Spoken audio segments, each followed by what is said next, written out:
Hi friends, welcome to Andhra బొగ్గల్ YouTube channel. 7వ రోజు వీడియో అయితే రాలేదు. ఆ రోజు ఆ గుడికి వెళ్ళలేదు. నేనైతే మాత్రం పాపని హాస్టల్ నుంచి తీసుకురావడానికే వెళ్ళాను. అందుకోసమని వెళ్ళలేదు. ఇది సోమవారం 8వ రోజు వీడియో అనమాట. సరస్వతీదేవి అసలు ఎంత బాగా అలంకరించారంటే చాలా బాగా అలంకరించారు. ఇక్కడ గుడి అమ్మవారి దగ్గర పట్టగానే అక్కడ అంటే పక్కన వెంకయ్య స్వామి గుడి, అంటే అమ్మవారిది పక్కన వెంకయ్య గుడి సపరేట్గా అంటే పక్కనే ఉంటాయి అన్నమాట. ఇక్కడ సరిపోక జనాలు కానీ పక్కకెళ్ళి పక్కన కూర్చోబెట్టారనమాట వెంకయ్య స్వామి గుడిలో. ఇది అమ్మవారు, అక్కడే వెంకయ్య స్వామి గుడి. సరిపోక అనమాట అట్లా కూర్చోబెట్టారు. పిల్లలు చాలామంది వచ్చారు. నిన్న సోమవారం సరస్వతి దేవిగా చాలామంది వచ్చారనమాట. అసలుగా పూజ మాత్రం సూపర్. అసలు అమ్మవారిని అట్లాగే చూడాలనిపించింది. నా దిష్టే తగిలేటట్టుంది.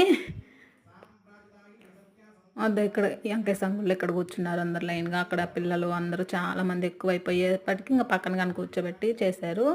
మొన్న వీడియోలో ఏంటంటే పటాలు అన్నా, కానీ పటాలు అనకూడదని తర్వాత తెలిసింది నాకు. అమ్మవారి పటం అనాల్సింది, అది పటం అనేసిన. సారీ, ఏమనుకోవద్దండి. ఏదో తెలియక ఇప్పుడిప్పుడే వాయిస్ ఇస్తున్నా కదా, ఏం మాట్లాడాలి అనేది అర్థం కావట్లేదు.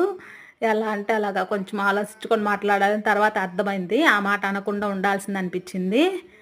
కానీ అమ్మవారిని అందరు దర్శనం అయితే చేసుకొని అందరు దండం పెట్టుకోండి. అందరికీ మంచి జరగాలని మనస్ఫూర్తిగా అయితే కోరుకుంటున్నా. మీరైతే ఎంతమంది వచ్చారో ఈ వెంకయ్య స్వామి గుడికి వీడియో చూస్తున్న వాళ్ళు కామెంట్ అయితే చేయండి.